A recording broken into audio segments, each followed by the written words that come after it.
Muy buenos días a todos. Vamos a empezar con la clase de procedimiento de familia de hoy jueves 7 de septiembre. En la clase anterior estuvimos hablando acerca de las demandas declarativas que tienen que ver con la filiación, en específico sobre la declaración de paternidad del hijo extramatrimonial, porque para el hijo matrimonial opera la presunción de paternidad y para todos los demás también opera la presunción de maternidad. Entonces hablamos de la declaración de paternidad. Y asimismo también hablamos de la impugnación de esa paternidad o de la maternidad o del reconocimiento paterno, que dijimos que el reconocimiento es un acto voluntario que realiza el padre en el cual firma el registro civil en una casilla que dice reconocimiento y que a partir de ahí se genera entonces la afiliación con los derechos y obligaciones que ésta implica. Vamos a continuar con el tema de la suspensión o pérdida de la patria potestad. Pero para explicar este tema es necesario primero entender a qué nos referimos nosotros con patria potestad. Porque generalmente las personas en la calle tienen la idea de que la patria potestad son todos los derechos que existen entre padres e hijos. Todos. Lo cual no es cierto. La patria potestad es un conjunto de derechos que surgen a partir de la afiliación entre padres e hijos. Eso es correcto. Pero no son todos los derechos. La patria potestad se refiere únicamente a cuatro cosas, a cuatro derechos específicos.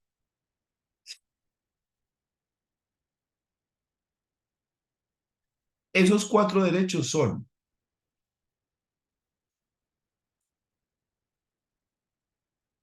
la representación legal del hijo, la autoridad parental, la administración de los bienes del hijo y el usufructo de los bienes del hijo.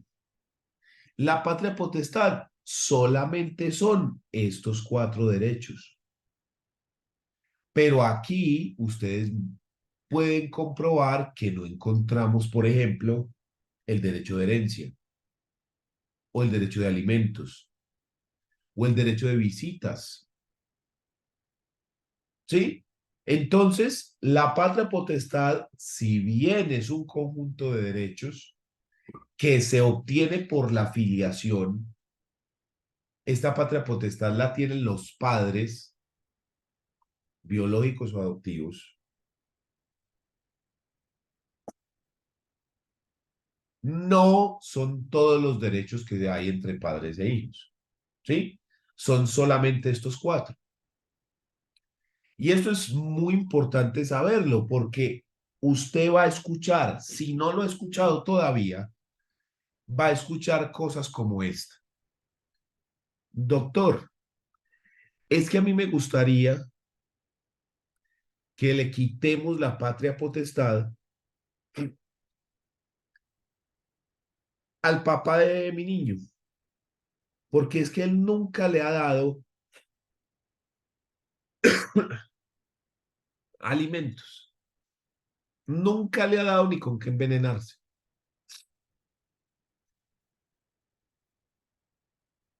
A lo que yo siempre respondo, venga un momento, eso es viable, es decir, yo puedo quitar la patria potestad basándome en eso. Pero usted ¿para qué quiere hacer eso? ¿Usted para qué quiere hacer un proceso de pérdida de la patria potestad? ¿Para qué? es que yo quiero que él no lo pueda volver a visitar, que si no paga no lo puedo volver a visitar, no lo pueda ver. Ah, no. Entonces ahí sí no. Ese sí no es. ¿Por qué no? Porque si nosotros efectivamente realizamos el proceso de pérdida de patria potestad, lo que limitamos son estas cuatro cosas. Pero como el derecho de visitas es un derecho distinto, yo no puedo limitar ese derecho por esta razón. Es más, en algo que a mí me parece de cierto modo también injusto, usted no puede limitar el derecho de visitas por el no pago de alimentos. Son dos cosas distintas. Usted no puede supeditar las visitas al pago de alimentos. Y eso tiene una razón. La razón es que el derecho no es solamente del padre a ver al hijo, sino que es un derecho del hijo a ver al padre. Entonces usted no le puede limitar un derecho al hijo porque el papá no ha pagado. Sí, son cosas distintas. Entonces, cuando las personas lanzan expresiones como esa, realmente no están pensando en suspender o quitar la patria potestad con los efectos reales que tendría esta decisión, sino que la gente está pensando en derechos o obligaciones específicos, como por ejemplo los alimentos, las visitas, la custodia, la herencia, ¿sí? Es que no le ha dado nada, entonces que no venga a reclamar ahora que estamos. Entonces, primero salgamos de ese escollo. Entonces, nuestro primer punto, si yo efectivamente realizo el proceso de suspensión o pérdida de la patria potestad, esto no suspende ni quita el derecho de alimentos, de herencia o visitas. Esos son derechos distintos, independientes. Así que un padre que no tenga la patria potestad puede exigir visitas, sí. ¿Tiene que pagar alimentos? Sí. ¿Se le deben alimentos a él en caso? Sí. ¿Puede tener la custodia si no tenga la patria potestad?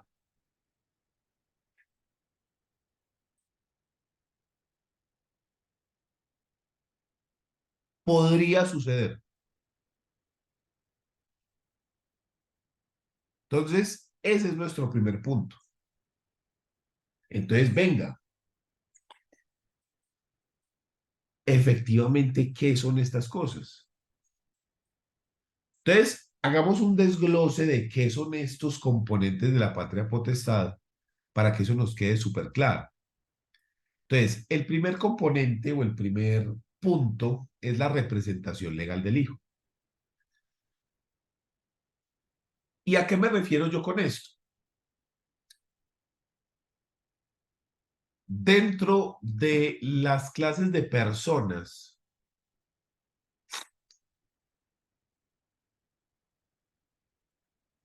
o cuando uno está estudiando derecho a lo largo de la carrera, a usted le hablan de que las personas tienen una cosa que se llaman los atributos de la personalidad. ¿Cuáles son los atributos de la personalidad? Son unos atributos, unas circunstancias que dependen del hecho de ser persona. ¿Ya? Y a usted le dicen, y si no yo me lo digo aquí, que los atributos de la personalidad son nano escapado. ¿Cómo? Nano escapado.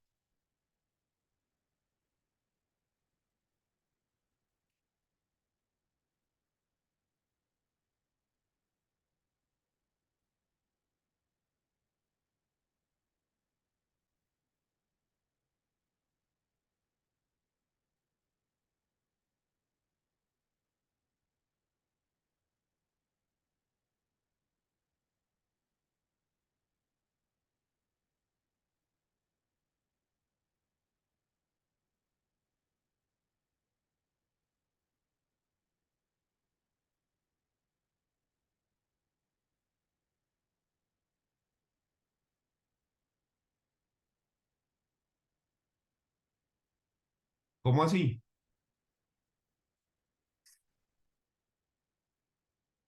Nacionalidad.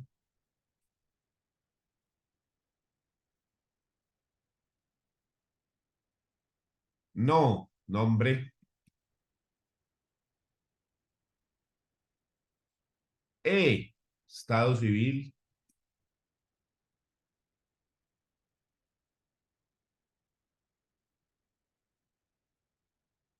Capacidad.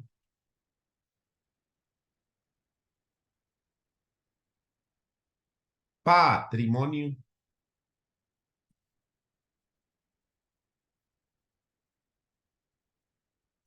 Y domicilio.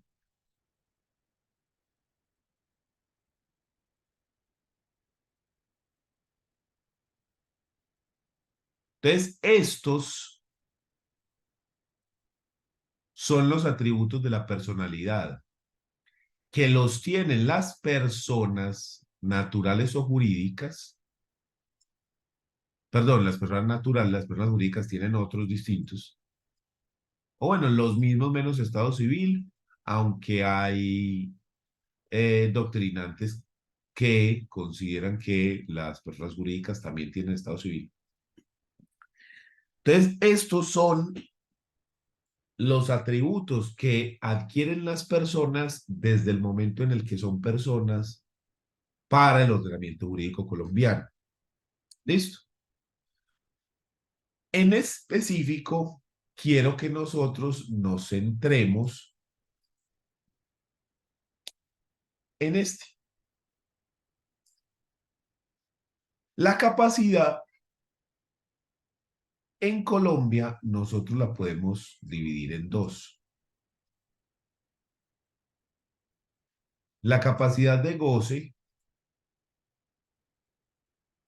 y la capacidad de ejercicio. ¿Qué es la capacidad de goce? La capacidad de disfrutar de derechos. Esa capacidad de goce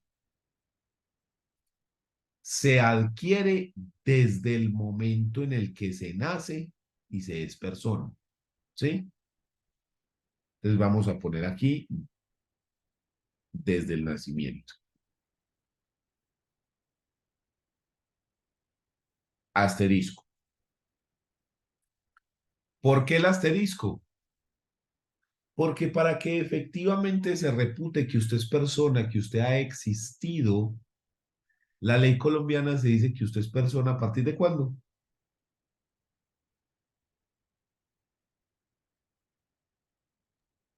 ¿Quién me El dice? primer respiro. Ahí tiene una. Y otra, falta uno, un punto. Cuando ya puede sobrevivir solo separado de la madre. Que haya sido separado completamente de la madre y que haya sobrevivido siquiera un instante. Eso es lo que dice el Código Civil, ¿cierto? Entonces no es solo nacimiento, ¿sí? Es que haya nacido, que haya sido separado completamente de la madre y que haya sobrevivido siquiera un instante, dice el Código Civil. Entonces, a partir de ese momento se adquieren derechos. Dentro de ellos se adquiere este atributo de la personalidad, que es la capacidad de goce. Esta capacidad de goce es lo que te permite tener esos derechos. ¿Estamos? ¿Y qué es la capacidad de ejercicio? La capacidad de ejercicio es la que nos permite obligarnos, contraer obligaciones. Es la capacidad que nos permite firmar un contrato, firmar un poder, actuar en nombre propio en un juzgado. Esa capacidad de ejercicio solamente se obtiene a partir de que la persona sea mayor de 18 años.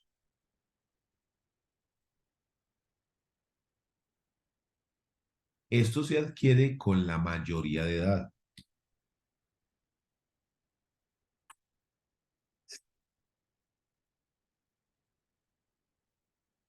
La mayoría de edad otorga la capacidad de ejercicio.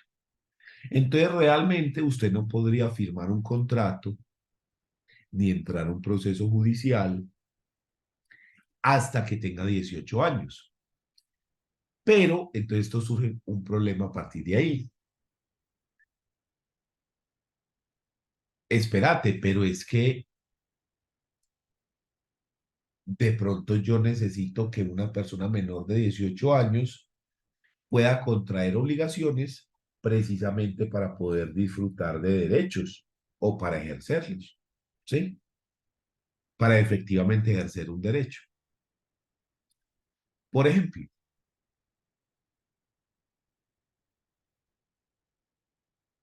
el pelado va a recibir una herencia. ¿Cómo actúa dentro del proceso judicial? O hay que esperar hasta que tenga 18 años para que le entreguen la herencia. ¿Qué hacemos? Entonces, en ese interregno que se da entre el nacimiento y la mayoría de edad, ¿cómo hacemos para que la persona pueda tener esa capacidad de ejercicio? Lo que hacemos es que la persona ejerce esa capacidad de ejercicio, pero a través de un representante legal. ¿Y quién va a ser el representante legal? Los padres. Entonces, si un menor de edad quiere, por ejemplo, firmar un contrato de trabajo, de arrendamiento, de, en fin, lo hace a través de sus padres. Sus padres firman en su nombre. ¿Ya? Entonces, la representación legal del hijo es eso.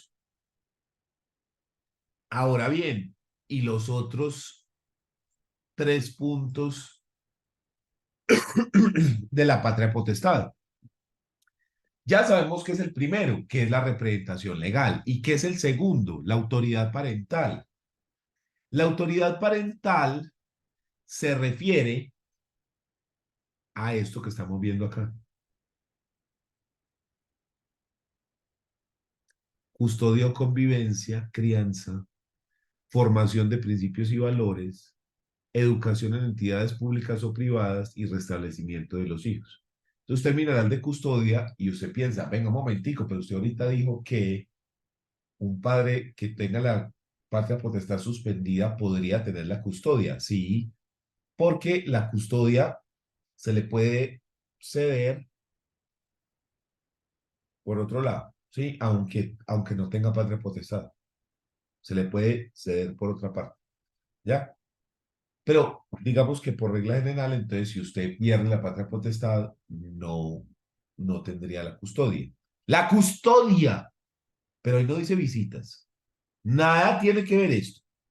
Es otra vaina distinta, ¿ya? Para que eso nos quede siempre súper claro. Entonces, custodia o convivencia, ¿quién vive con la persona? Nada tiene que ver con las visitas. Crianza, formación en principios y valores. Venga, pero ¿a qué nos referimos con crianza? Hombre, con crianza nos referimos, por ejemplo, el idioma que le vamos a enseñar, la religión o sin religión, ¿sí? Las costumbres. A eso nos referimos con la crianza, ¿ya? Toda esa formación que dan los padres a los hijos. ¿Qué más? Formación en principios y valores. Y los principios y valores dependen de lo que a uno le enseñen. Estamos. Educación en entidades públicas o privadas. Este derecho le permite a los padres, por ejemplo, escoger dónde van a estudiar sus hijos menores de edad. Mire que a ninguno de nosotros nos preguntaron en qué guardería queríamos estudiar o en dónde queríamos hacer la primaria. Uno simplemente lo metían y ya. se supone que los padres intentan tomar la mejor decisión, entonces intentan que sea lo más adecuado, pero algunas veces no y toca cambiar de colegio, por ejemplo. Entonces, ¿quién escoge si usted estudia en colegio público o en colegio privado? Los padres por esto. O, por último, el restablecimiento de los hijos, que en caso de que una persona tenga los hijos, otro puede solicitar que se le restablezcan, que se les devuelvan, porque es quien ejerce la custodia. ¿Ya? Que alguna vez lo pusimos de ejemplo y que les dije yo que el caso más famoso de restablecimiento de derechos es el caso de Elian González. Que les dije que Elian González fue un niño que cubano, que la mamá se lanzó al mar con él para intentar llegar a los Estados Unidos. La mamá fallece, pero el niño llega, logra llegar a Estados Unidos.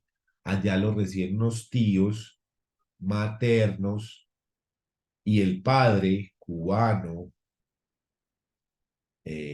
solicita el restablecimiento internacional y a Estados Unidos le toca devolver a Cuba, en ese momento todavía un país con el que habían pocas o nulas relaciones diplomáticas, y les toca devolver,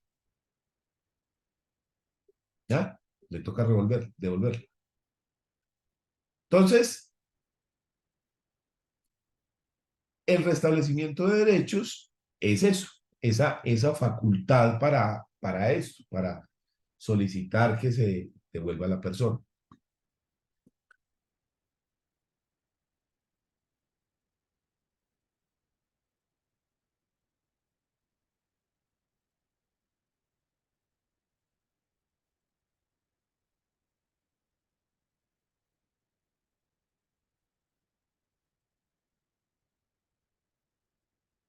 Y luego nos queda la administración de los bienes de los hijos.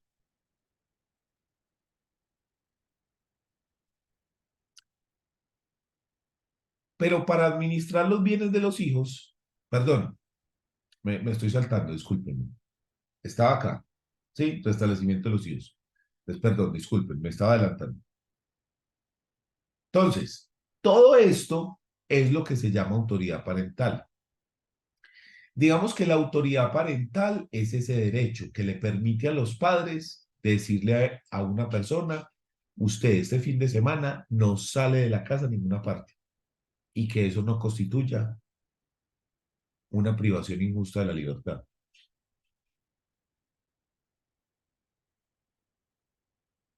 ¿Ya? Es ese poder. Eso es la autoridad parental. Entonces ya tenemos dos. Ya tenemos la representación legal del hijo, uno, y la autoridad parental. Pasemos ahora sí a hablar de la administración de los bienes del hijo. Y podemos mezclarlo con el usufructo de los bienes del hijo. Entonces, para entender nosotros tenemos que identificar o desglosar que los bienes de los hijos, el patrimonio de los hijos, se llama peculio. Y el peculio, que es el patrimonio de los hijos, se divide en tres clases.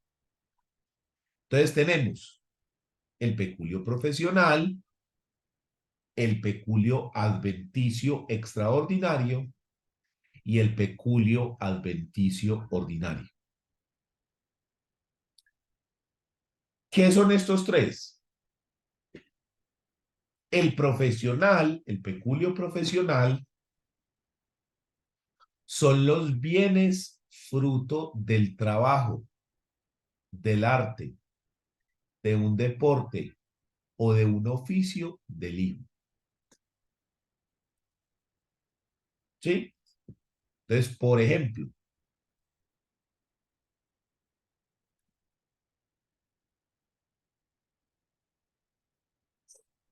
Messi, cuando a él lo contratan en el Barcelona, ese pelado tendría que 15 años. Porque es decir, a él se lo llevan para el Barcelona a que vaya a la escuela de fútbol que ellos tienen y a jugar para ellos. Esa escuela se llama La Masía, cuando él tenía como 12 años, 13 por ahí. Pero cuando es contratado por el Barcelona ya que le pagan un sueldo, estaría un poquito más grande. Entonces,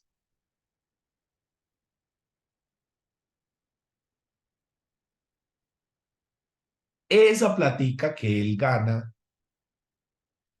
por ese peculio profesional o industrial también lo llaman, los padres la administran. Entonces los padres le administran ese sueldo y le pueden administrar si le pagan y le dan una casa, ¿sí? Entonces los padres le administran eso, pero no lo pueden usufructuar, ¿sí? Es decir, no lo pueden gastar, no se puede. Está regulado en el artículo 291 del Código Civil. Pero si la plata de Messi no es por el sueldo del Barcelona, sino porque le tocó una herencia, que se murió un tío y le dejó una finca y 3 apartamentos, eso puede constituir un peculio adventicio ordinario. Adventicio son los bienes que son adquiridos por una donación o por una herencia o por un legado, donde no se diga nada acerca de quién va a administrar o usufructuar los bienes, perdón. Entonces simplemente se dice el pelado recibe una finca y 3 apartamentos. En ese caso del peculio adventicio perdón, ordinario, los padres administran esos bienes, pero además los pueden usufructuar. ¿Qué quiere decir esto? Que los padres pueden vivir en un apartamento de los 3 y los otros 2 ponerlos a rentar y gastarse en el arriendo. Gastárselo en cositas. ¿Sí? Porque pueden usufructuar ese patrimonio al recibirlo la persona por herencia, donación o legado sin que se ponga ninguna limitante al usufructo o a la administración. Simplemente le tocó por herencia tal cosa. Entonces, los padres se pueden beneficiar, se pueden gastar, pueden usar este, esta clase de bienes. No se pueden gastar todo el apartamento, no lo pueden vender y mamárselo en ron, no. Pero el arriendo sí. Sí, los frutos civiles de esos bienes sí se pueden gastar. Eso sí. No, es que le dejaron un taxi, pues lo que liquida el taxi. Estamos. Pero si es fruto del trabajo, no. Pueden administrar, pero no usufructuar. Administrar, pero no usufructuar. Y nos queda faltando el peculio adventicio extraordinario. El extraordinario, que es este de acá del centro, es igual que el anterior cuando se le deja por herencia, donación o legado. Pero en esa donación o en esa herencia o en ese legado se establece una cláusula especial que dice que uno o ambos padres no pueden usufructuar y o administrar los bienes. Entonces se transforma como en este de acá arriba, ¿sí? En el cual los padres sí administran, pero no usufructúan. En este de acá abajo, los padres sí administran y sí usufructúan. En este puede ser que sí administren, pero no usufructúen. O incluso le puede quitar las dos y decir, no, la administración la va a hacer la tía, la hermana, el abuelo, y no pueden usufructuarlo. Entonces este puede quedar aquí en la mitad, parecido a este en el cual todavía le dejamos la administración, pero no el usufructo, o le podemos quitar los dos. ¿Ya? Le podemos quitar los dos. El problema es que esto es extraordinario, como su nombre lo indica. ¿Y por qué? Porque esto lo sabe un abogado. La gente del común que quiere hacer un testamento, que va a hacer una donación, tienen idea de eso. Entonces la gente supone que si le deja por herencia, los padres no pueden gastar los frutos civiles. No, sí se puede. Eso es parte de la patria potestad. Entonces, cuando yo hablo de administrar, me refiero a que se controlan los bienes. Se puede poner a alquilar, se puede recibir el arriendo, pero no se puede gastar. Entonces, de ahí se pagan entonces los impuestos, se hacen las reparaciones. ¿Ya? Eso es administrar. Cuando yo hablo de usufructuar, hablo de gastarse el producido. Los frutos civiles, gastárselos o simplemente usar el bien. Porque si yo tengo el usufructo de un apartamento, yo puedo alquilarlo y gastarme el arriendo o vivir en él sin pagar arriendo. ¿Estamos?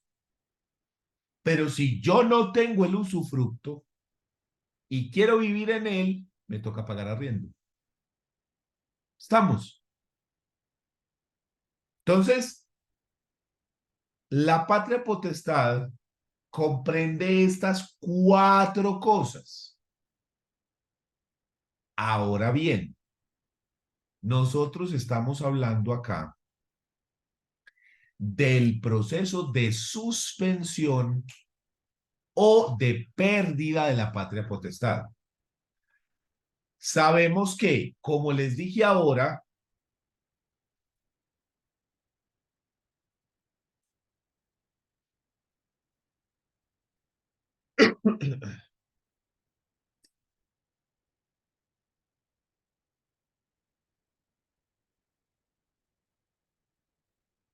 en este caso estamos hablando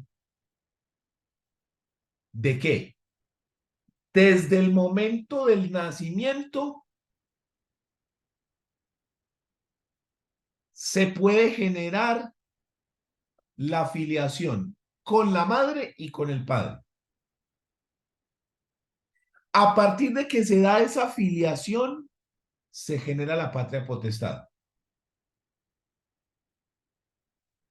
¿Qué son esas cuatro cosas?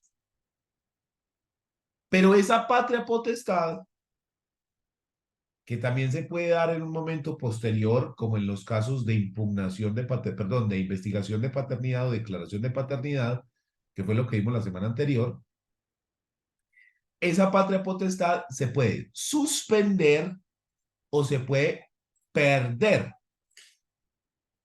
La suspensión de la patria potestad está regulada en el artículo 310 del Código Civil. Y ese artículo 310 dice, artículo 310, suspensión de la patria potestad. La patria potestad se suspende con respecto a cualquiera de los dos padres por su demencia, por estar en entredicho de administrar sus propios bienes y por su larga ausencia, entendiendo ausencia como ausencia física y ausencia económica también. Entonces, si usted no paga alimentos, usted sí puede ser privado o se le puede suspender la patria potestad. Profe, pero usted al principio de la clase dijo que no se podía. No, yo no dije eso. Yo lo que dije es que usted sí puede suspender o privar la patria potestad por ese abandono económico, pero si lo que se quería era evitar las visitas, eso no se puede. ¿Estamos? Entonces, ¿lo puedo yo suspender o privar de la patria potestad por no pagar alimentos? Sí, eso sí se puede hacer, pero no le puedo limitar las visitas. Entonces, respecto a cualquiera de los padres por su demencia, por estar en entredicho de administrar sus propios bienes y por su larga ausencia. Asimismo, termina por las causales contempladas en el artículo 315, ya enseguida lo miramos. Pero si éstas se dan de ambos padres, se aplicará lo dispuesto en dicho artículo. Entonces dice, cuando la patria potestad se suspenda respecto de ambos padres, mientras dure la suspensión, se dará un guardador al hijo, porque alguien tiene que administrar esos bienes, alguien tiene que representar a ese hijo y alguien tiene que ejercer esa autoridad parental. Entonces, si la patria potestad se le suspende a uno de los padres, pues queda el otro, ¿sí? Si este no puede, queda este. Pero si a los dos se les suspende, el pelado no puede quedar solo, entonces le nombramos un guardador. Una persona a la cual le vamos a entregar la patria potestad hasta tanto los padres puedan recuperar la patria potestad. ¿Estamos? Porque aquí estamos hablando de suspensión. La suspensión es que los padres están pasando por una circunstancia dentro de estas que dice acá, un problema mental, un problema con la administración de sus bienes, una ausencia ahí prolongada, y por esa razón se va a suspender durante un tiempo esa patria potestad, pero es durante un tiempo. Esto no es indefinido. ¿Estamos? Entonces, cuando desaparezca la circunstancia que dio origen a la suspensión, se puede rehabilitar la patria potestad con respecto a uno o con respecto a ambos. ¿Estamos? Si se rehabilita con respecto a uno, entonces ese guardador dejará de cumplir las funciones que venía haciendo. ¿Listo?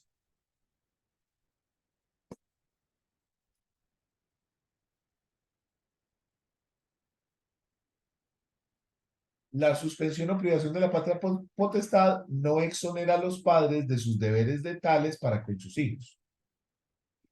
¿Quiere decir que un padre al que le suspenden la patria potestad tiene que pagar alimentos? Sí. Es que eso es otro paseo distinto. Eso es otra vaina diferente. ¿Puede tener derecho de visitas? Sí, porque eso es otra cuestión distinta. Entonces, el hecho de que esté suspendido privado de la patria potestad no le limita otros deberes u otros derechos. ¿Ya? Eso solo limita los que ya vimos. Decreto de suspensión de la patria potestad. La suspensión de la patria potestad deberá ser decretada por el juez con conocimiento de causa y después de oído sobre ellos los parientes del hijo y el defensor de menores. O sea que dentro de ese proceso ya nos están diciendo que dentro del proceso declarativo para suspender la patria potestad es necesario escuchar a los padres y escuchar al defensor de familia y a otros parientes, e incluso al hijo mismo, él puede escuchar también. ¿Listo? Entonces, si se suspende,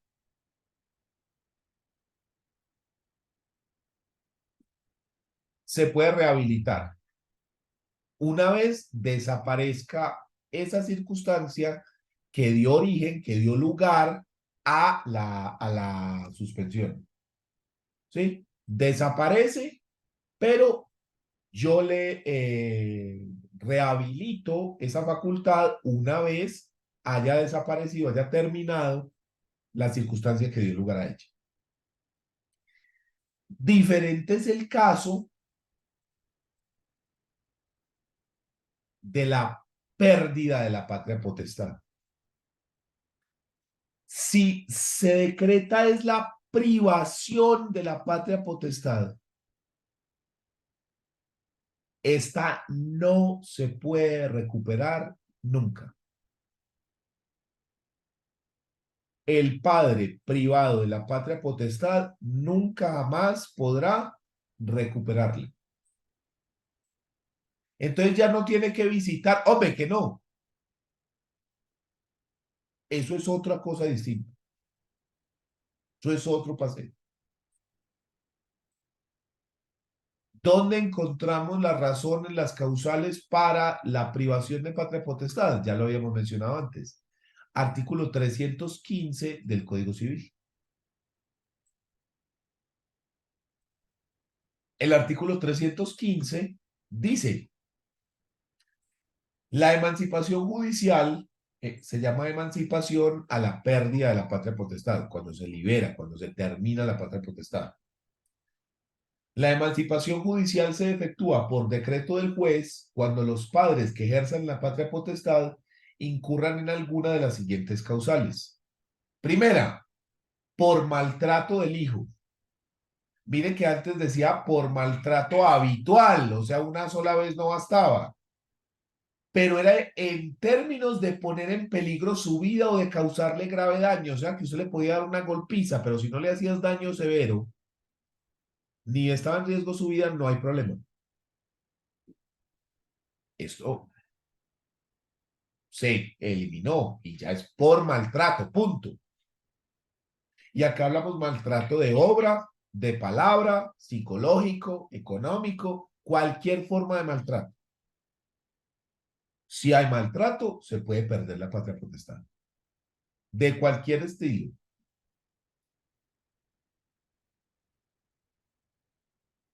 Y no requiere sentencia penal.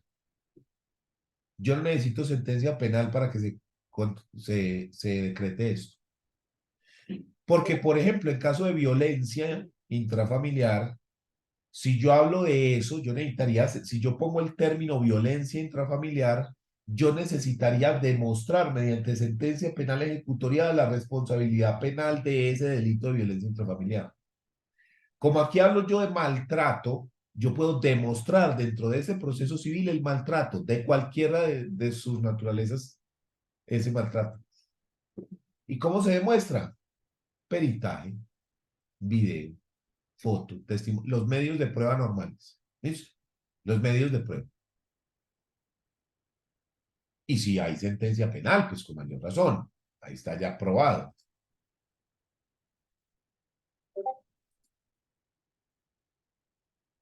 Por haber abandonado al hijo. Volvemos al mismo tema, que hablamos de abandono en el sentido de abandono físico o abandono económico, cuando no se pagan alimentos estando obligado a pagarlos. Recordando que los alimentos tampoco se pagan solo por la constitución del vínculo. Para que exista la obligación alimentaria, eso lo vemos más adelante, pero para que exista la obligación alimentaria, no solamente basta que haya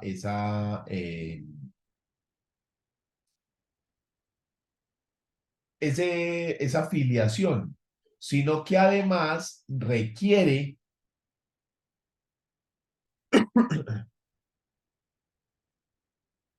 que haya necesidad de la persona y que la otra tenga capacidad económica. ¿Listo?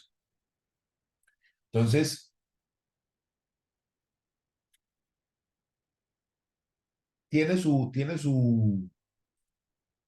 punto ahí. Porque ese abandono, pues,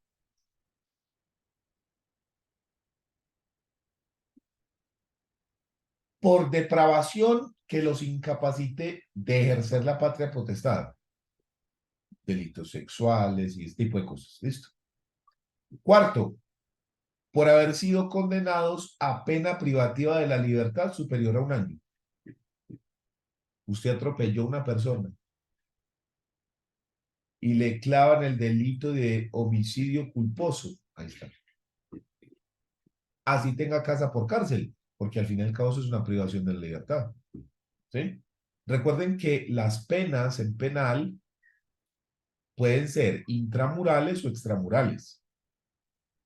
Intramural es cuando está en una cárcel y extramural es cuando está por fuera. Por ejemplo, casa por cárcel. Eso es una pena privativa de la libertad, solo que en la cárcel. Y un año, pues yo no soy experto en penal, pero no creo que haya muchos delitos que tengan una pena menos de un año. O sea, la gran mayoría de los delitos del Código Penal son de un año para arriba. Entonces, puede ser lo que le digo, algo culposo. O sea, sobre lo cual usted no tuvo intención de causar el daño, sino que usted causó el daño por negligencia, impericia, imprudencia, culposo. Y aún así, si le ponen una pena privativa de la libertad de más de un año, y puede ser algo totalmente externo, porque aquí dice que haya sido condenado. No tiene que ser contra el menor. Condenado. Esa me parece a mí un poquito injusta, pues, sobre todo en el entendido que les digo, que hay muchos delitos que empiezan, pues, con penas superiores a eso. Entonces, aun cuando usted le tase la pena de la forma más bajita, la forma más, digamos, benévola, aún así se puede generar ese resultado. Quinto, cuando el adolescente, o sea, la persona mayor de 14, hubiese sido sancionado por los delitos de homicidio doloso, secuestro, extorsión en todas sus formas y delitos agravados contra la libertad, integridad y formación sexual, y se compruebe que los padres favorecieron estas conductas sin perjuicio de la responsabilidad penal que les asiste en la aplicación del artículo 25, numeral 2 del Código Penal que ordena. ¿A qué se refiere esto? Ustedes recordarán que el Código de Infancia y Adolescencia, la Ley 1098 de 2006, se llama precisamente Código de Infancia y Adolescencia. Entonces, el código se divide a los menores de edad en dos, niños y adolescentes. ¿Listo? Esto es importante porque ahí mismo se crea el sistema de responsabilidad penal para adolescentes. Entonces se dice que los niños no cometen delitos. Entonces, si un niño mata a otro, esta persona no comete delitos. ¿Estamos? Ahí, en ese caso, si un niño está matando gente, niño de 10 años está matando gente, entonces lo que hay es una vulneración de los derechos de esa persona, porque ese niño no debería estar en esa circunstancia. Si está en esa circunstancia es porque alguien se está aprovechando de esa persona y entonces hay que hacer un proceso de restablecimiento de derechos y hay que hacer todo un tratamiento para resolver ese tema. ¿Estamos? Entonces, ese es el punto. Ah, pero si es un adolescente,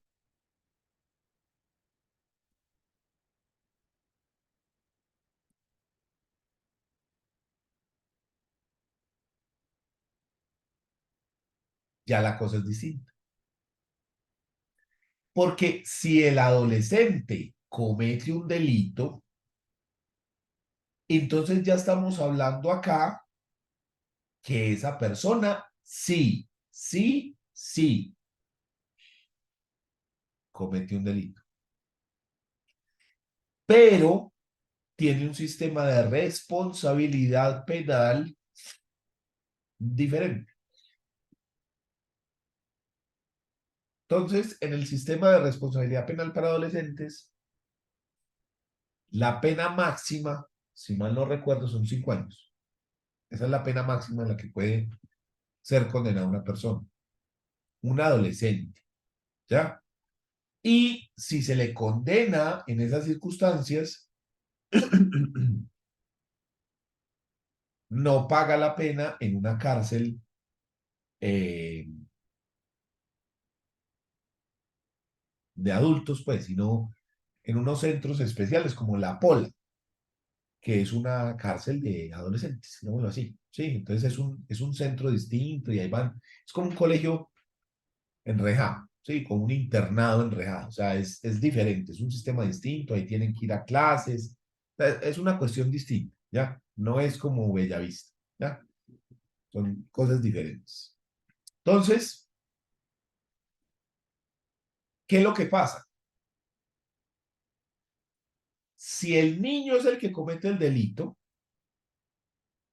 los padres son los responsables, porque se supone que el niño no comete delitos, ¿ya? Pero si es adolescente, ahí sí él responde, pero los padres también pueden tener una responsabilidad porque volvemos a lo mismo. ¿Por qué está ese pelado matando gente? Entonces se habla de que si los padres favorecieron estas conductas, por ejemplo, que estaba traficando y los padres le dejaban guardar la droga ahí en la casa o las armas, entonces se puede generar esto. O por ejemplo, el papá que le enseñó a robar al hijo. ¿Ya? Estamos. Entonces, en esos casos se pierde la patria potestad, se priva de la misma. ¿Y a quién se la otorgamos? Si es a uno de los padres al que se le priva, pues se le da al otro, el 100% de la patria potestad.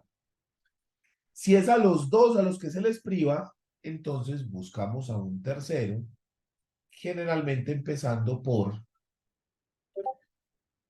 alguien dentro de la familia, otro familiar. ¿Listo? Pero si no hay ninguno, entonces nombramos un guardador de la lista de auxiliares de la justicia. Entonces, aquí el punto clave es que la patria potestad se puede suspender, artículo 310, o se puede privar, artículo 315. Si se suspende, nunca jamás se podrá recuperar. Perdón, si se priva de la patria potestad. Si se suspende, una vez que desaparezca esa circunstancia que dio origen a la suspensión, se puede rehabilitar. Obvio, se tiene que hacer ante juzgado, porque las cosas en derecho se deshacen como se hace. Si para la suspensión se realizó una demanda y se dio la suspensión mediante sentencia, para la rehabilitación requiere lo mismo. ¿Listo? Y para la privación, como ya lo mencionamos, no se puede devolver. Listo. Entonces ya nos quedó claro qué es la patria potestad y cómo se suspende o cómo se pierde. ¿Dudas?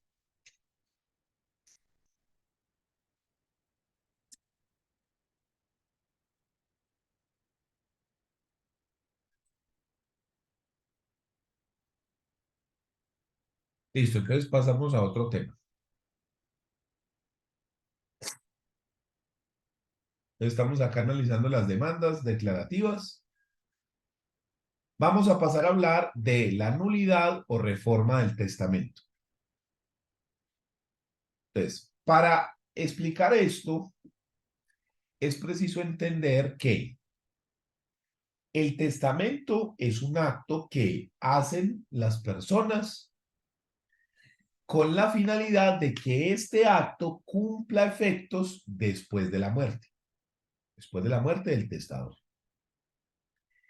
En ese acto se puede disponer del patrimonio, es decir o manifestar ahí cómo se va a repartir los bienes del causante, cómo se van a repartir los bienes de esa persona una vez que ésta haya fallecido. Todo esto dentro de unos límites, porque la ley colombiana no permite que usted reparta como le dé la gana, sino que le pone unos límites. Esos límites se llaman asignaciones forzosas. Hay asignaciones dentro del testamento. Un segundo, por favor. Entonces, el testamento está limitado. ¿Cómo limitado? Miren, les muestro.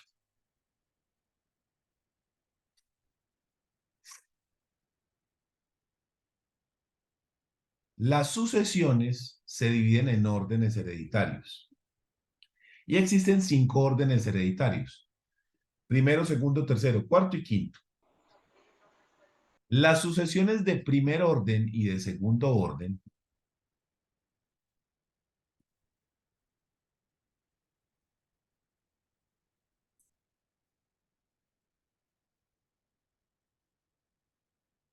se reparten de una forma diferente a las sucesiones de tercer, cuarto y quinto orden hereditario. ¿Qué son los órdenes hereditarios? Si una persona muere, la ley establece unas personas a las cuales se les deja la herencia. Entonces la ley establece que pueden ser herederos los hijos, los padres, el cónyuge, los hermanos, los sobrinos, el Instituto Colombiano de Bienestar Familiar. Pero todos a la misma vez, ¿no? No. Lo que se hace es que se organiza a esas personas en un orden de preferencia, que es lo que llamamos órdenes hereditarios. Entonces, una persona que tiene hijos, padres, hermanos, cónyuges, sobrinos, ¿a quién le repartimos? A los hijos. Entonces, una sucesión de primer orden es la sucesión donde hay descendientes. Entonces, en ese caso se le reparte a los descendientes. Una sucesión de segundo orden es donde no hay descendientes, que son los primeros, pero sí hay ascendientes, padres, abuelos, bisabuelos, etc. En ese caso se reparte a esos ascendientes. De tercer orden es que la persona no tiene hijos y tampoco tiene padres. Entonces pasamos al tercer lugar, que es hermanos y cónyuge. ¿Y qué es de cuarto orden? Que la persona no tiene hijos, que es el primero, no tiene padres, que es el segundo, no tiene hermanos ni cónyuge, que es el tercero, entonces va para los sobrinos. Y una sucesión de quinto es que no tiene ni hijos, ni padres, ni hermanos, ni cónyuge, ni sobrinos, entonces le corresponde al Instituto Colombiano de Bienestar Familiar. ¿Estamos?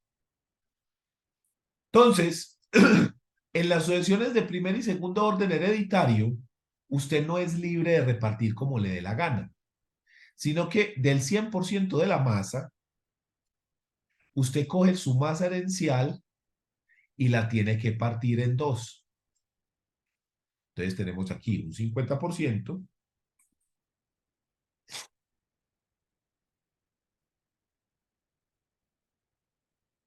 y acá tenemos el otro 50%. Este 50% de acá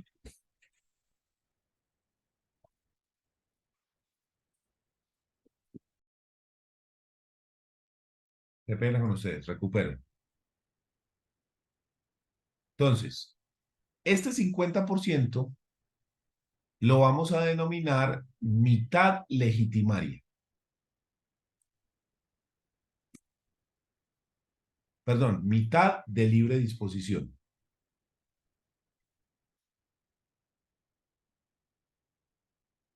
Esta mitad de libre disposición, como su nombre lo indica, yo se la puedo dejar a cualquier persona. Yo soy libre, yo puedo disponer libremente. Entonces puede ser cualquier persona, natural o jurídica, no importa. Cualquier persona yo le puedo dejar esa mitad de libre disposición. Puedo hacer lo que me dé la gana con eso. Incluso a uno de los mismos familiares. ¿Sí? Por ejemplo, yo tengo hijos, pero voy a preferir a uno de ellos. Le voy a dejar más a uno de los hijos. Perfectamente, siempre y cuando yo no le dé más de este pedazo. El otro pedazo, este que está acá,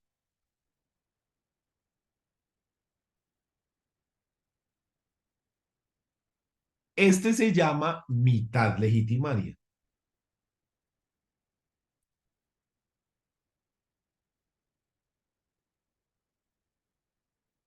Esta mitad legitimaria es única y exclusivamente para herederos forzosos.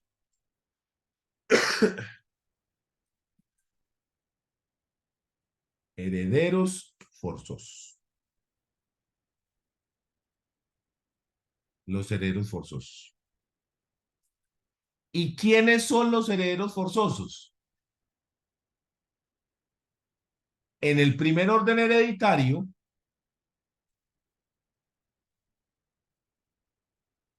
en el primer orden, son los hijos.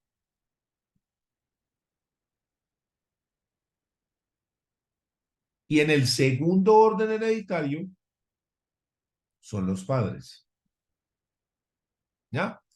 Entonces yo, sí o sí, le tengo que dejar la mitad de mi patrimonio a mis hijos. Primer orden hereditario. O a mis padres. La otra mitad, yo ya miro qué hago con ella. Soy libre.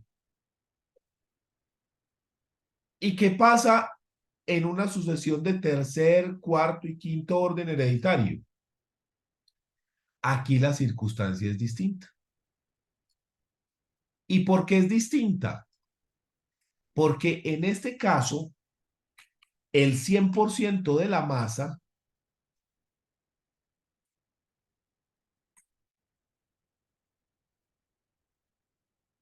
es de libre disposición.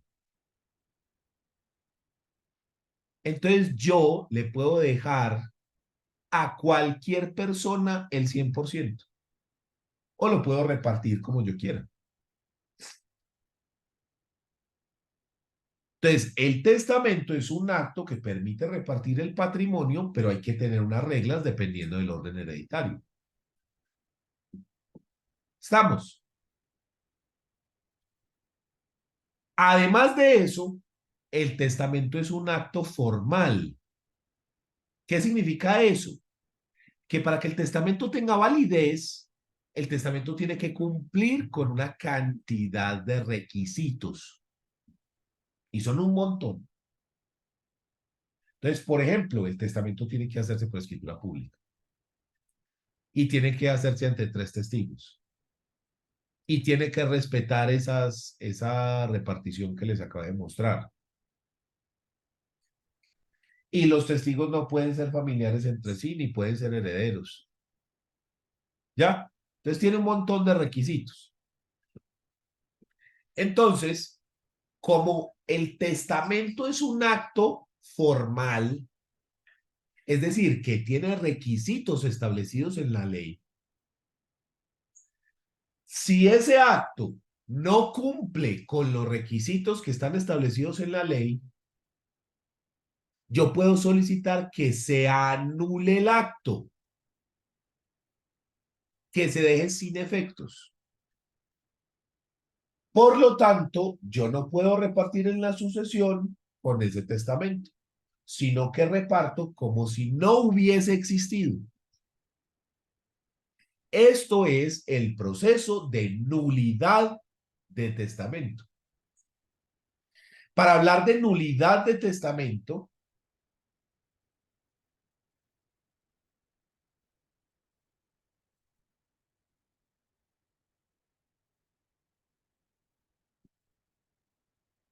tiene que darse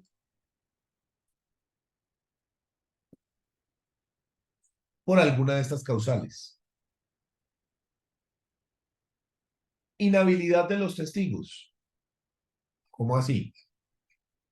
Entonces yo le dije que el testamento tiene que hacerse ante 3 testigos.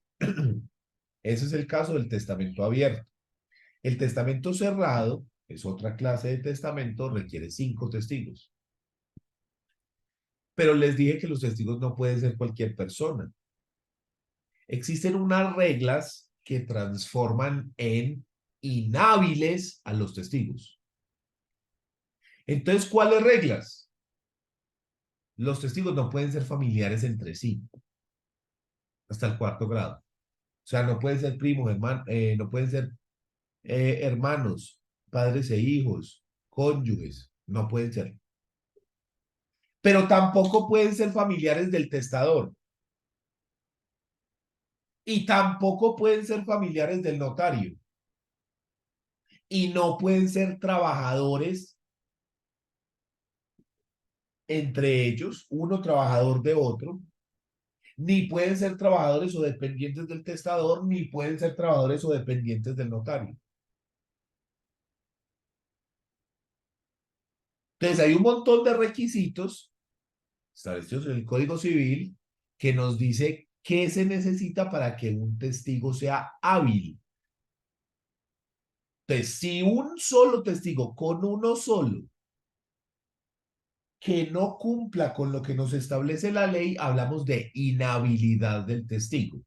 Y como les dije que es un acto formal y que el acto formal tiene unos requisitos, si el acto formal dice 3 testigos y usted tiene solo 2, no funciona.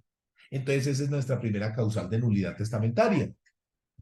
Es que uno o varios de los testigos sean inhábiles. Entonces, por lo tanto, no se cumple con la disposición legal. Y al no cumplirlo, no se puede aplicar. Entonces, ese es el primer punto. Y luego nos habla el segundo punto de inhabilidad del legatario que no puede recibir por testamento. Pues resulta que yo le dije a usted ahorita que usted puede repartirle esa libre disposición a cualquier persona. Ah, sí, pero no. Resulta que hay unas personas en específico a las cuales usted no les puede dejar testamento, no les puede dejar legado. Legado es esa parte que le corresponde por libre disposición. Ya es la parte de libre disposición. O sea, yo hablo de legado cuando estoy hablando de libre disposición. Aquí o acá.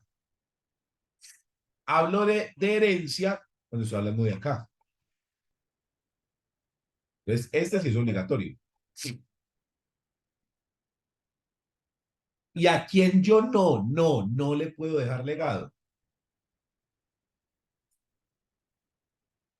Al notario ante el cual se otorga el testamento, artículo 1119 del Código Civil, a los parientes y subalternos del notario, artículo 1119, a los testigos del testamento y al confesor habitual y su cofradía por los últimos 2 años. ¿Por qué? Este último, ¿por qué?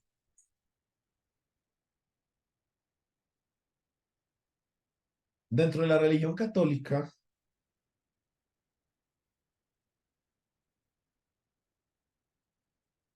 existen unas reglas que si usted las rompe, se llaman pecados.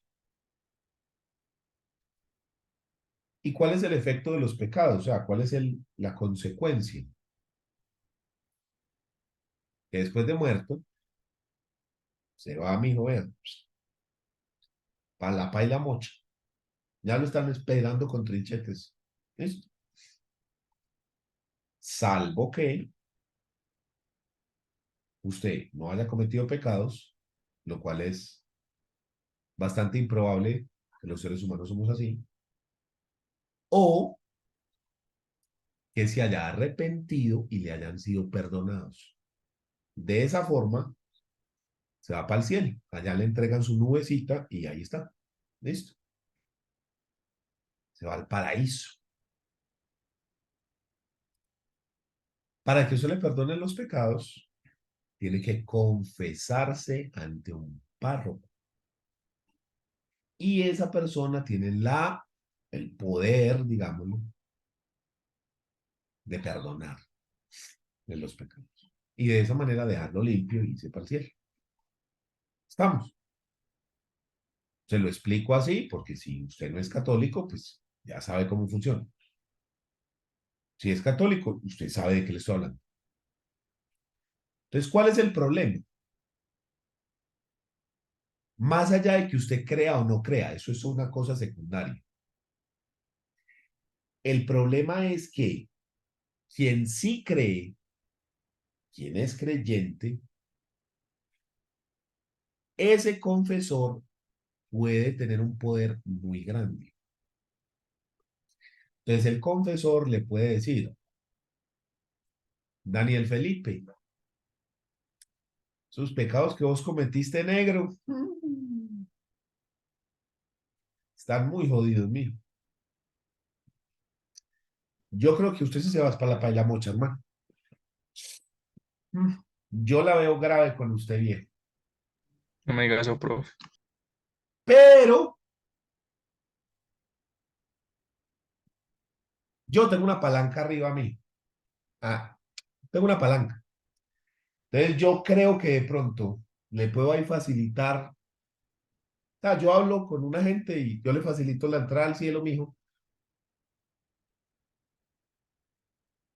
Pero necesito un favor. Necesito usted en el testamento, pues. Y usted allá arriba no necesita nada, entonces, ¿sí me entienden? Entonces, volvemos a lo mismo. Si usted no es creyente, esa discusión no es para usted. Pero si Daniel es un creyente ferviente del tema, Daniel, ¿qué dice? Unos bienes que yo me voy a morir ya que, ¿eso para qué sirve? No se los voy a dejar a este man para no condenarme. De una vez, ¿no? Entonces, para evitar ese tipo de cosas, y no solo la religión católica, cualquier religión que funcione con cosas como esta, se evita ese tema. Que no se le puede dejar ni a él, ni a su cofradía, a su orden o su convento, no sé cómo se llama eso, cofradía, de los últimos 2 años. ¿Listo? Para evitar ese tipo de cosas. Ese es el tema. Entonces, si se le dejó legado, recordando que el legado es lo de la libre disposición, a alguno de estos, eso hace nulo el testamento. No se puede aplicar. ¿Y qué pasa si el testamento se anula? Eso hace que la sucesión pase a ser una sucesión intestada y que ya se reparta con las reglas que establece el Código Civil. Pues para esto, para eso, según como dice el Código Civil, ya no dependiendo de la voluntad del testador. Listo. Entonces, ese es el siguiente punto. Dame un segundo acá.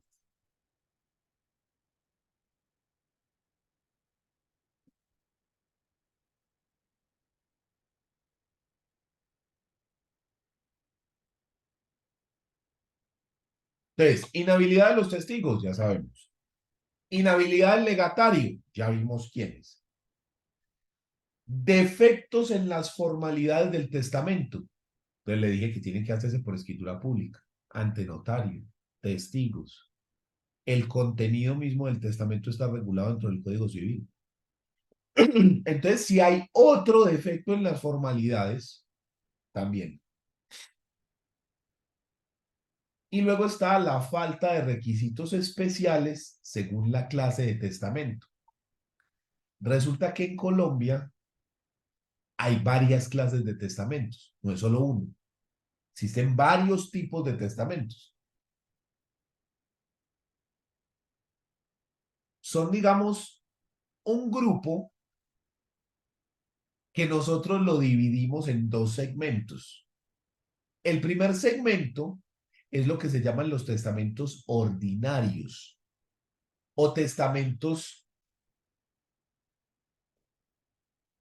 formales. Se les llama testamentos ordinarios porque no necesitan ninguna circunstancia especial. ¿Cuáles son los testamentos ordinarios o solemnes? Los normales. El testamento abierto, también llamado testamento público o también llamado testamento nuncupativo. De cualquiera de las tres formas usted encuentra referencias al mismo. El testamento cerrado, también llamado testamento secreto o testamento místico. Y el testamento otorgado en el exterior. El testamento abierto es aquel en el cual usted va a la notaría, le dicta las disposiciones al notario y el notario vierte lo que usted le dijo en una escritura pública. Y como su nombre lo indica, la escritura pública es pública. Es decir, cualquier persona puede solicitar una copia de esa escritura y leer el testamento antes de que usted se muera. Porque es una escritura pública. Como la compraventa de una casa. Ahí está, usted puede ir a pedir en una notaría la escritura pública de la compraventa de una casa cualquiera. Ese testamento abierto tiene requisitos especiales. Esos requisitos especiales están regulados dentro del Código Civil. En específico, los de ese testamento abierto están regulados en los artículos 1090 a 1096. Y entonces, ¿cuáles son requisitos especiales? Hay que llevar el escrito privado o dictar las disposiciones al notario. Hay que verterlo de escritura pública. Luego el notario debe hacer lectura de la escritura pública testamentaria ante el notario y tres testigos. Luego esa escritura tiene que estar firmada por el testador, el notario y los tres testigos, 5 firmas. Luego se tiene que registrar en la Oficina de Registro de Instrumentos Públicos y en caso de que no haya testigo, se requiere que se haga publicación ante juez de familia. Eso es para el testamento abierto. Pero ¿y qué pasa en el caso del testamento cerrado? ¿Cuál es este? El testamento cerrado es aquel que se otorga en un sobre sellado al notario. Y el contenido del testamento no se va a conocer sino hasta que la persona ya efectivamente haya fallecido. Una vez que la persona fallece, el notario cita a una audiencia que se llama audiencia de apertura y lectura del testamento, que es lo que hemos visto en las películas 1000 veces, en series, en novelas, que reúnen a todos los herederos, abren el sello y empiezan a leer, y le dejo todo a tal, y ahí mismo tan, tan, tan, y todo. ¡Oh, no! ¡Ah! Esa escena la hemos visto 1000 millones de veces, porque es una escena muy cinematográfica en la cual las personas no saben qué es lo que dice el testamento y se van a llevar esa sorpresa. ¿Estamos? Entonces, ese testamento cerrado tiene requisitos especiales diferentes a los del testamento abierto. Esos requisitos están en el artículo 1080.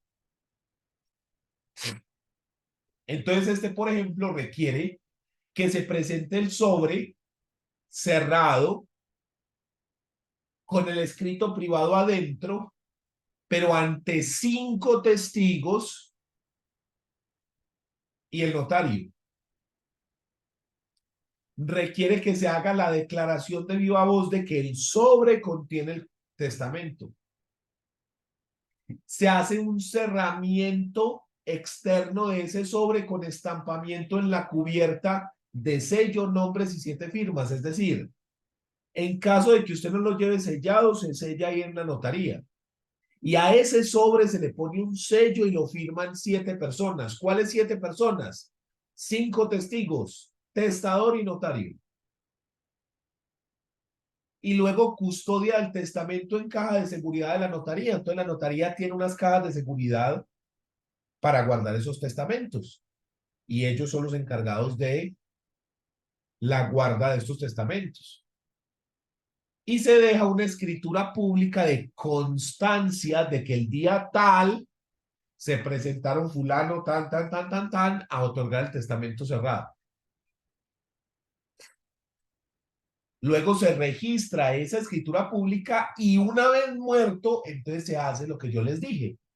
La audiencia de apertura y publicación del testamento cerrado. Esa audiencia está regulada en los artículos 59 a 67 del decreto 960 de 1970. Entonces tiene que haber una citación, luego se procede en el día y la hora señalados en la citación a la lectura del fallo, donde el notario constata ante todos y muestra la integridad del sobre, rompe el sello, saca el escrito y lo lee. Luego el notario procede a firmar y sellar todas las hojas del escrito privado y luego se protocoliza cogiendo ese escrito privado y vertiéndolo a una escritura pública. Y por último se hace el registro en la Oficina de Registro de Instrumentos Públicos. Entonces, si esto no se hace, si estos requisitos especiales no se hacen, se solicita la nulidad del testamento. Entonces, dependiendo de la clase de testamento, tenemos unos requisitos especiales. Entonces, ya vimos los requisitos del testamento abierto. Ya vimos los requisitos del testamento cerrado. Estos son los requisitos del testamento otorgado en el extranjero. El testador debe ser colombiano, o si es extranjero tiene que estar domiciliado en Colombia, tiene que ser otorgado por escritura pública, debe respetar las asignaciones forzosas, que es lo que vimos ahorita, de qué tanto se puede repartir, requiere autenticación ante el cónsul de Colombia en ese país, debe estar en español o traducido por traductor oficial, y luego requiere venir a Colombia e ir al Ministerio de Relaciones Exteriores, donde se va a hacer lo que se llama el abono de la firma, es decir, que el Ministerio de Relaciones Exteriores va a constatar que ese cónsul que firmó su documento en ese país sí era cónsul en ese momento. Entonces ahí están los requisitos de estos primeros, que son los testamentos solemnes o testamentos ordinarios. Pero estos otros, que son los testamentos menos solemnes, o testamentos privilegiados, o testamentos extraordinarios, también tienen requisitos. Estos testamentos se llaman así extraordinarios porque requieren circunstancias especiales. Si no ocurre una de esas circunstancias especiales, usted no puede otorgar testamento de esa forma. Y son 3. El testamento verbal o en peligro de muerte, el testamento marítimo o en caso de naufragio, y el testamento militar o en caso de guerra. Rápidamente les voy a mostrar cuáles son los requisitos de estos. En el caso del testamento verbal, este es aquel en el cual una persona se está muriendo y no hay tiempo que vaya a la notaría a otorgar testamento. Entonces, en este caso, lo que se hace es que la persona declara de viva voz la voluntad de testar y dice las disposiciones ante 3 testigos, pero ya no tiene que ser 3 testigos hábiles, son testigos presenciales, cualquiera. Pero posteriormente se hace una constatación ante el juez de familia, donde el juez de familia recibe y va a entrevistar a esas 3 personas de manera independiente. Y si las versiones coinciden, entonces el juez, mediante sentencia, ordena que esto se pase a escritura pública.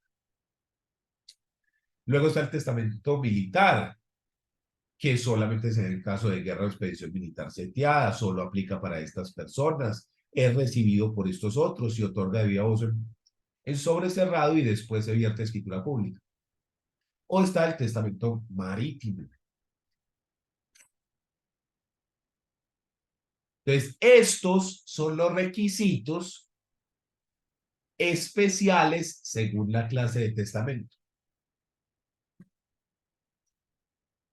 Entonces, yo voy a solicitar la nulidad de ese testamento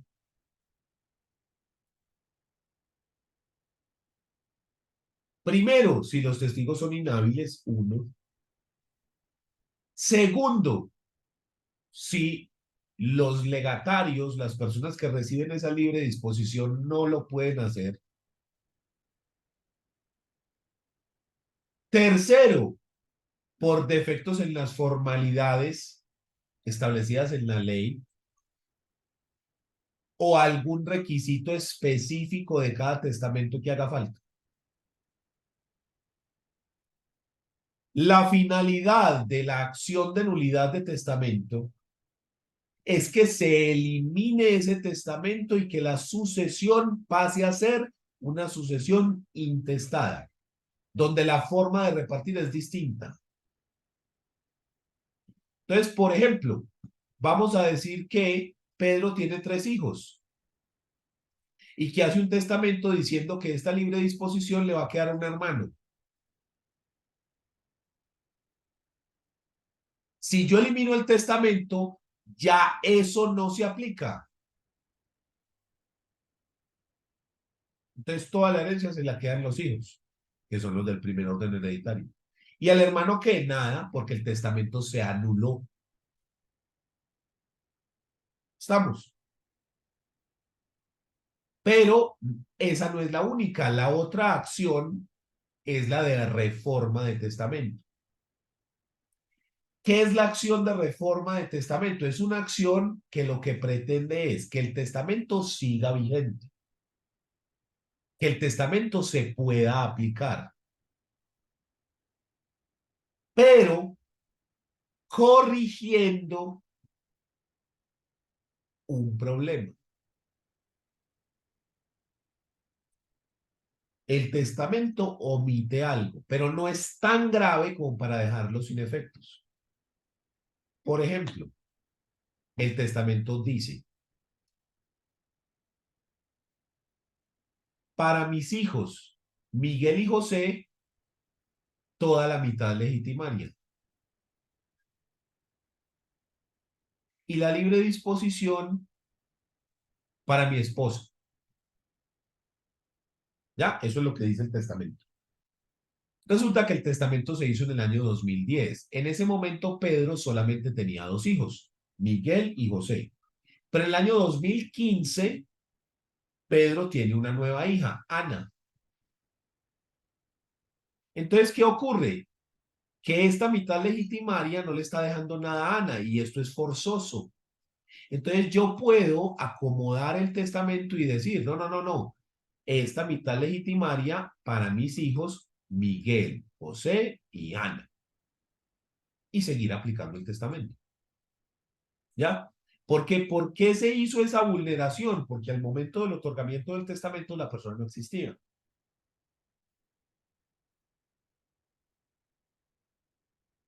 Entonces se podría hacer esa clase de cosas. ¿Sí? La reforma del testamento implica cambiarlo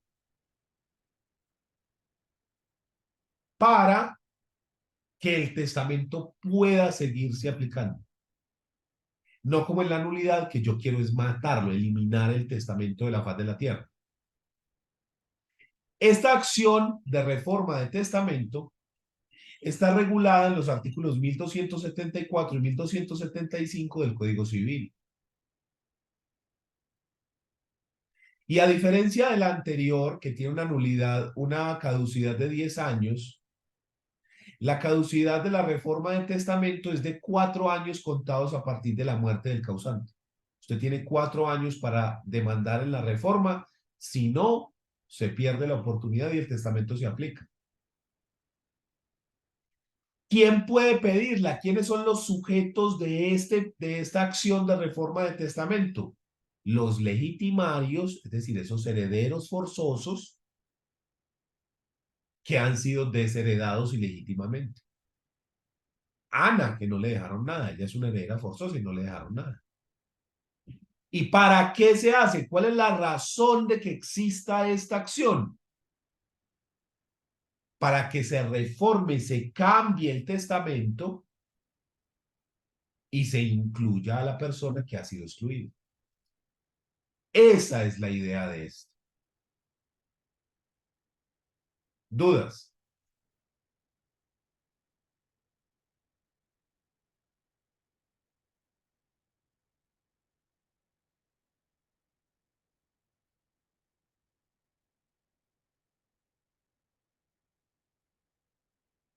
Muy bien.